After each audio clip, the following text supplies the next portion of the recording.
we're talking with Jill. Jill, you're with Allworth Money Matters. Good morning. Thank you for taking my call. Hi, Jill.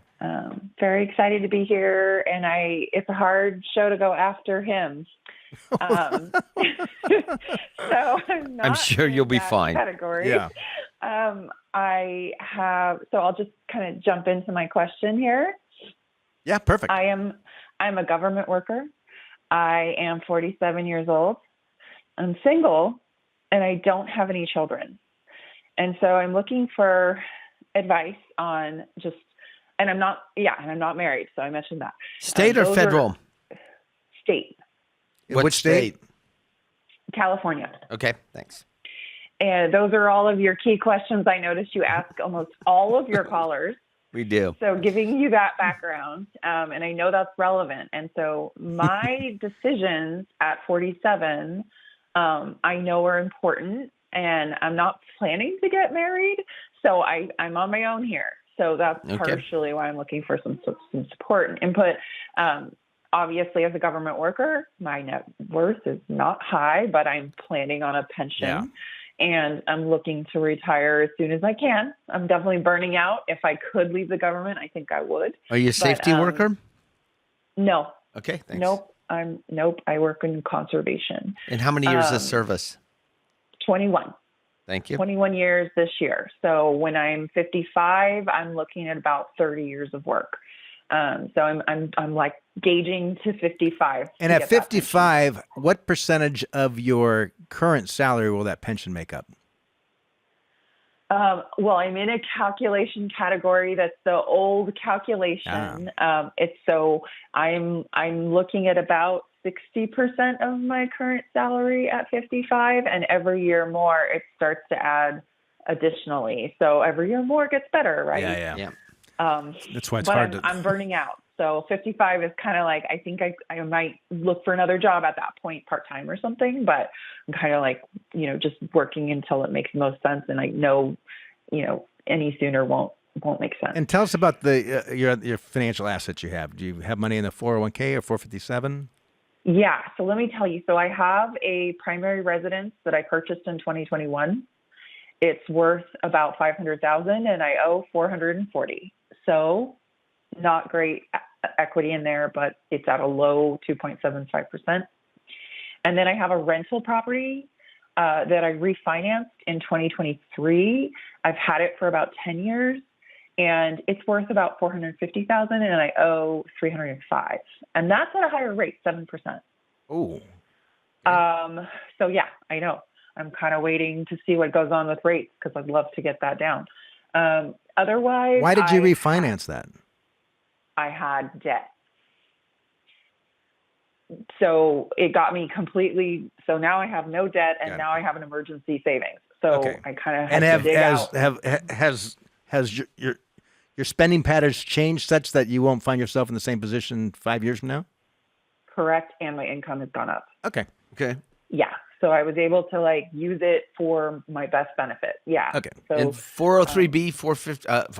401k and 457 plans. What do you have? I have a 457. I'm contributing a small amount to each month.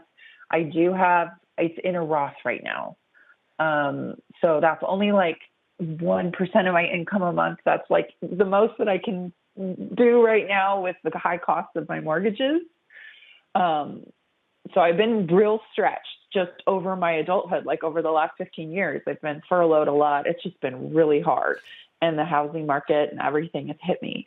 I feel like this is the first couple of years of my life where I'm actually in the green and able to start to accumulate and build on my assets.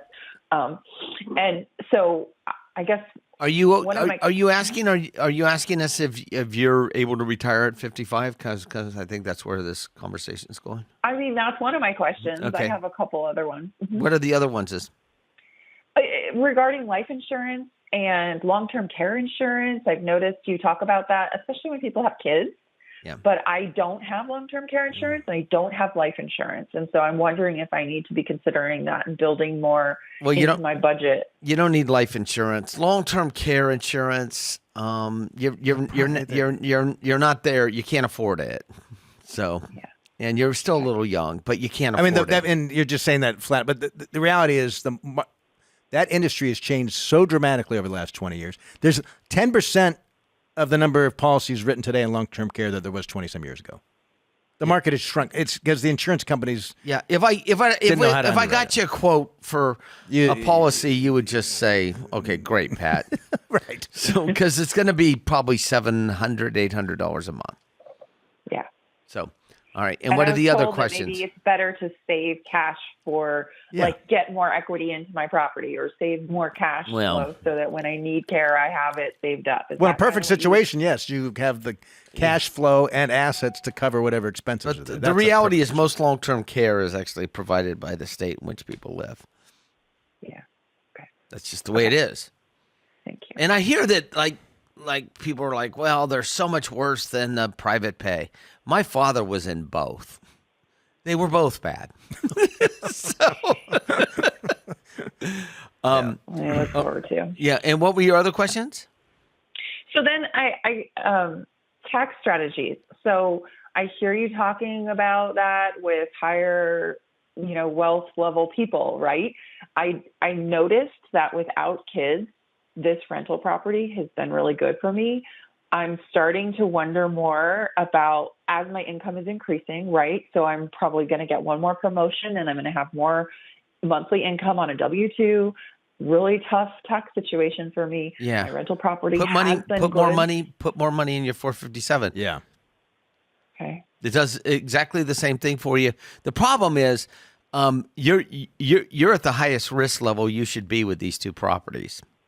Yeah. And is your rental is it cash flow positive after you pay taxes, insurance, and repairs? Just barely though. Yeah, I'm kind of breaking even. I've almost been like, is it worth it? You said you worked in conservation. Do you want walk around in the woods? Like, what do you do? Can we finish her? Can we finish? No, this is relevant. This is relevant. Right. And here's why it's relevant, right? If you were my little sister, I'd say, look, Joe, you walk around the woods. Where do you think you're going to retire? Do you live in the woods now or close to the woods? I want to retire on the coast if that's my dream. The coast of what? Spain? Portugal? California? Because you can retire on a coast. No, truly. Washington, California, Pacific Northwest. Okay. I would prefer. Yeah. Yeah, you could probably retire. Where do you live now? In what state? California? California. Oh, that's right. You answered that. So yeah, you could in a small town in Oregon or so if you were sitting down with me for financial planning, and Scott's smiling at me, just kind of shaking his head a little bit. These are pertinent questions because it gives us a direction to go to. Yeah. Right? So you've got 8 years to kind of push this thing together. And you're like, well, what happens if the house appreciates this and here, and this is the property on a coast? And by the way, I would not discount living overseas if I were you. If you really wanted a lifestyle. Like Spain. Like Spain or Portugal or Ecuador or Costa Rica. I have some friends that just bought a house in Spain because they're huge golfers and they moved into this place. Got unbelievable. There's 5 golf courses that they can basically drive to in their golf cart. And the cost of living is a fraction of what it would be here. And they kept a small house here in California, but they were able. They're like, this is a golfer, and he's Scottish too, so it's not that far back to the mother country. My dream is Switzerland. Okay. Well, they're still in the franc. They didn't even go to the euro. That's one out of of question. the most expensive places you could go. I know. I have this taste and this low. I know. It's not great. Okay. So a neighboring country. So my tax question for you is, at what point do I need a strategist? Like right now, I have an accountant that helps me each year. They don't help me very much. There's not much you can do. There's not much you can do. The best thing you can do is save in your 457. Increase that from 1% So you don't to think 2% I'm to 3% wasting to my 5%. effort if I try to get a strategist with me and No, There's nothing you can do. Yeah, you're done. nothing. You're Okay. not. It's not that complicated. Your situation isn't. By the way, don't discount the value of that lifetime pension from the state of California. That is worth millions of dollars if I had an investable asset. Yes. Because I've had clients, lots of clients from the state of California that come and see us and go, "Well, I heard you need $2 million," and I said, "Well."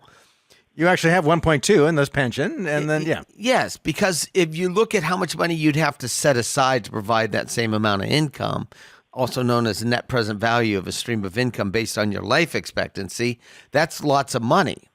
So you are saving for retirement. It's just not transparent to you. And I would really focus on saving getting that 457. You need to get it up to 6, 7, 10, 10, 15%. Okay. Got it. And the rental house. Why do you have this rental?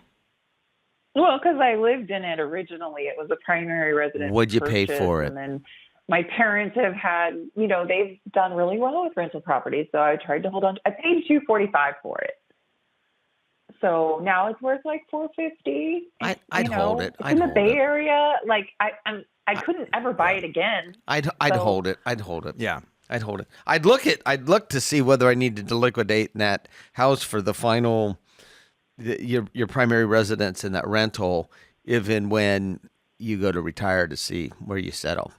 That's what I was thinking, was sell them both and then take whatever I have and purchase where I really want to stay the rest of my life. Yes, That's what I was yes. thinking Go of it. visit Yeah. those places you really want to stay the rest of your life before you go Buy something. Buy something. So, And that but- all is taking where's the hospitals? That's and, right. That's right. access to medical. I That's- didn't used to think about that, but as I'm getting older, I'm like, Yeah. those are important. Well, you're doing great. too, so. I mean, or you could just marry money.